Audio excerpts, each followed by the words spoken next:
Day 26. Welcome back to the returning viewers and a warm welcome to any new viewers that are joining this video. My name is Tanya, I'm 52 years old and this is my 30-day challenge. I am posting a daily video reflecting upon my life to get me comfortable in front of the camera so I can actually start sharing my message beyond the 30-day challenge that I've set myself. I'm new to YouTube in terms of posting, but I have been an avid YouTube watcher, and this kind of story time today will sort of like cover off certain aspects of that. So the aim beyond this 30-day challenge is through this channel to provide self-reflection, some hints and tips and tools and techniques through educational teaching, and then some light relief in terms of aspects of my life story that might provide a bit of insight, a bit of education as well, but a bit of kind of light relief and entertainment value. So there'll be plenty for you to be able to choose in due course, but for the time being I'm focusing on my life story, and where we left it yesterday on day 25 was we got up to about midpoint in 2021 when I decided that I needed some space from my husband and we separated. And the plan was that we were going to separate and take a few months to figure out if there was an opportunity for us to resolve the issues and challenges within our marriage, and if it was worth fighting for, or whether we would be better off going our separate ways and finding happiness in our own solo way as life was going to sort of help and support us. Now, one of the things that have been, I've mentioned in a few of the other video diaries, is that I'm a big believer that when the student is ready, the right teachers come along, the right information becomes available to us, and we're ready to absorb that information. And mindset is absolutely fundamental to everything as part of this human experience. So we're spiritual beings choosing to have this human experience, and the purpose of this human experience is for us to learn through lessons and grow and evolve and become a better version of ourselves. Now, in doing so, we're in relationship with other people, and we can help impact people from a positive perspective, or we can negatively impact people's lives. So this is where relationships sometimes can be the mirror in which we can actually see areas within ourselves that we actually need to do some further work, or maybe even start doing some work because we've never done it before. Become aware of our thinking patterns or of our behaviors, of the feelings that we're experiencing, and therefore as a result of that, through self-reflection, make choices. Are we content with how things are? Are we living our true authentic version of our life? Is there areas that we want to improve? Or is there things that we want to eliminate in our life? So all these choices sort of materialize. So for me, September, when the separation took effect, I probably spent the next few months tormenting myself, because it was, did I make the right choice? Was I being harsh? Was I being overcritical externally? And I was not wanting to put blame, but human nature sort of wants to find the root cause, and in doing so you tend to sort of like focus externally. And there was this saying several years ago in Mind Store, which Jack Black used to say, when you point your finger at someone, what's actually happening, you're pointing one finger up to, if you believe in God or source, universe, but you're also pointing 3 fingers back at you. So when you're doing this and you're saying you should be doing something, in actual fact, you're saying, yes, you, the person that you're talking to, you're advising them or suggesting to them that they should do something. You're also saying to the universe, yes, we need guidance, support in doing this something, but then the 3 fingers pointing back at me, are saying, well, actually, you should take that advice and that suggestion on board, and you should do the more inner work to propel you and where you go. So I genuinely believe that people and relationships are the mirrors that we actually need to see potentially the shortcomings in ourselves in order for us to do the inner work that we need. And throughout my life, and for those of you that have followed the story up until now, I was suppressing so much emotion. I was so overcritical towards myself, judging everything that I did and always wanting to do better without showing kindness and compassion to myself. So the words that I was using towards myself were extremely negative and critical. And that was fine as long as it was always directed at me, because then I'm the one that's incurring the pain and suffering, and everyone else around me is either not impacted or mildly impacted by what I'm doing to myself. But this is where in 2021 and moving into 2022, that overcritical negative mindset that I had was actually starting to spill out into work. I was becoming very judgmental and critical of other people's work performance, and I was starting to become very short-tempered. I started complaining, and when that kind of behaviors and patterns were starting to happen more frequently, I started becoming aware of it, and that is when I was like, something has to change here. I can't keep going on indefinitely, because I'm going to alienate all the people that were there to support me in doing my role and helping deliver the kind of project objectives that we were all working very hard for a long period of time on delivering. But in actual fact, it was also about me taking self-care of myself and looking at my own needs. So even though I had done a lot of courses, I had done a lot of reading, and I was doing the counselling, I knew that negative mindset was not helpful, yet I was in survival mode. I still wasn't ready to make the kind of conscious changes. And this is where, for me, my kind of saving grace ended up being YouTube. Now, Jim Rohn, who is transformational guru from several decades back, and one of Tony Robbins' teachers and mentors, he had a quote which was, "You are the average of the 5 people you spend the most time with."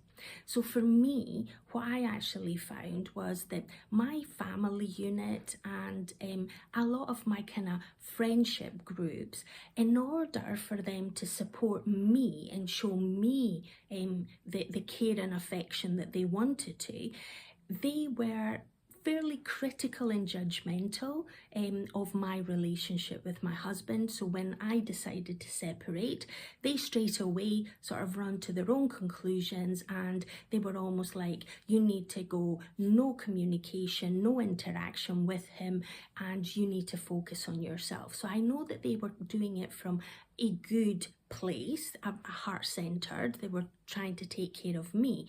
But that wasn't serving me, because for me, as I mentioned yesterday, I truly believe that love is internal. When you love someone, whether it's a soul connection or whether it's a physical attraction that then leads into love, I believe that that bond of love doesn't change. We're all energy. It can't shift from love to hate. Isn't a polar opposite. It's love to indifference. It's where you no longer care about that other person. And for me, because I am so heart-centered, I deeply care. There was no way that if I was willing to take vows to spend the rest of my life with someone, that I would actually then get to the point where I would be totally indifferent to them.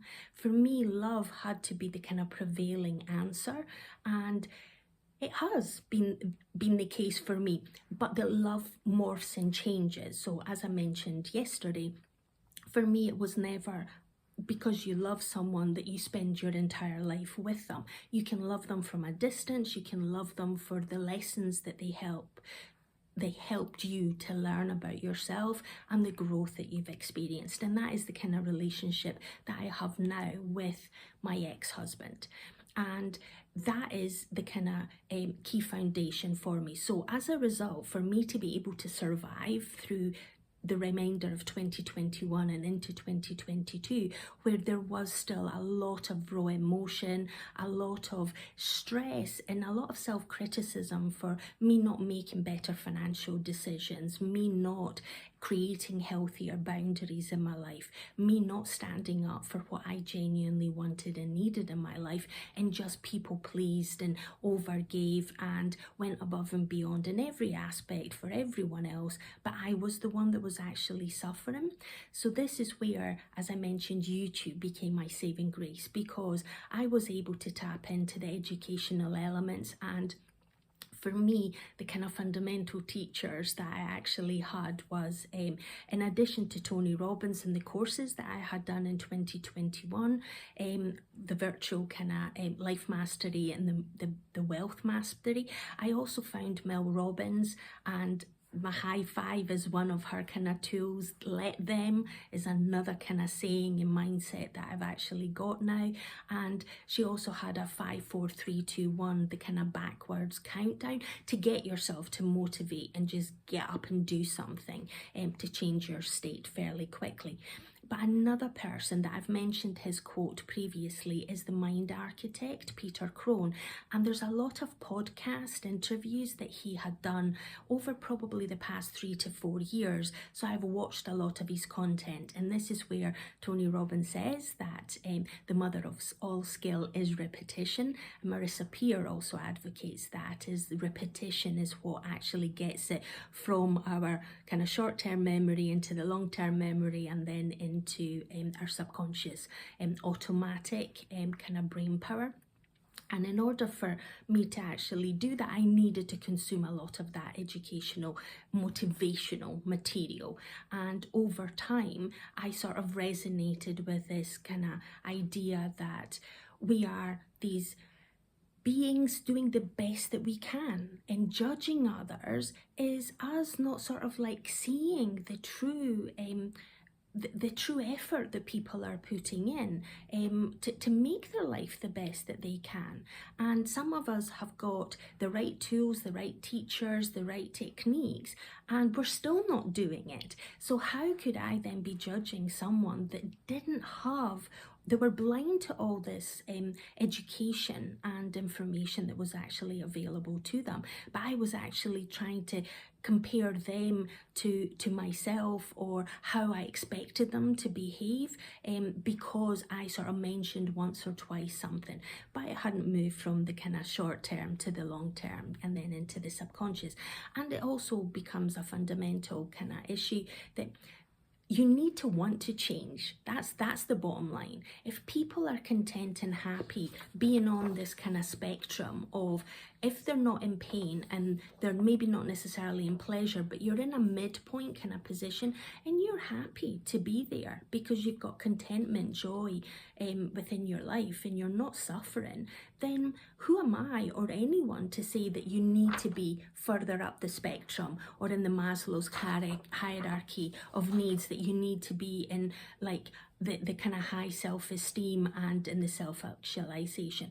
That is an individual journey. We've all got different lessons that we're meant to learn through this human experience. So for me, I sort of became a recluse. I cut down my interaction with people other than on a day-to-day basis with work colleagues, and it predominantly was me consuming YouTube content.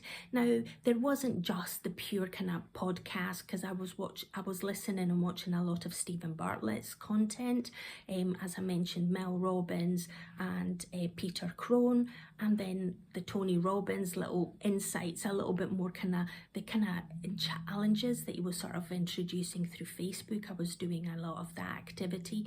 But for me, it was also the kind of light relief. So that's where I sort of found on YouTube the people that were doing van life, people that were traveling, people that were building and renovating tiny houses, the kind of topics that I sort of found interesting. But what sort of connected me more was the human connection, that's what we actually all seek. We all want to feel that we belong, that we've got similarities with people. What we don't want to do, because tends to be unhealthy, is do the comparison. Compare yourself to your version yesterday and see the growth and the transformation that you've incurred between yesterday and the version of you today. Absolutely, I totally believe in that. But don't compare yourself to what someone else may have material-wise, or what they might be projecting on social media, because that is a curated view.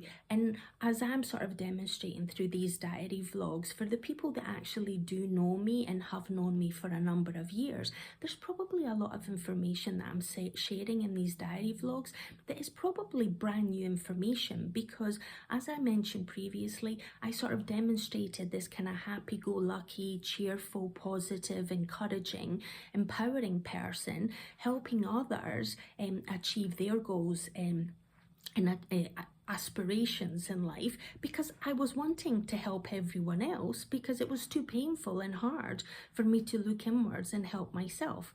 And this is where I'll cover off tomorrow the kind of transformation journey that I went in 2023 to start unblocking a lot of that kind of suppressed emotion. But the journey predominantly happened during 2021 and 2022, where I was consuming all this YouTube content. So for those of you that have stayed to the end of this video vlog, thank you very much. I hope that you've actually seen some insights in your through my experience. You're actually seeing that you're not alone. If you're negative, your thinking was extremely negative, and it was sort of like creating pain and suffering within yourself. We will explore tomorrow, as part of my kind of big transformation journey that happened in 2023, the things that I learned through that, and hopefully that will help you going forward. But as I've mentioned, beyond this 30-day challenge, the intention is to provide packaged up hints and tips, tools and techniques. So there will be purely educational videos. So if you're not interested in listening to me and my life story because you don't know me and you don't care about me, that's totally fine. There will be value that I will be able to sort of share in those bespoke videos, and it will be easily titled for you to know to focus on that material. I'll create playlists so then you can easily find that content. And if you're not interested in the self-reflection or the story time, that's totally fine. For those that are, there will be that information available as well. Okay, I'm going to bring it to a close there today. Thank you for watching. Now go out and seize the day. Have the most amazing day. And remember, in life, there's always choices, so choose wisely. And I'm remembering the 3 fingers are pointing back at me. So have a good one until tomorrow. Bye.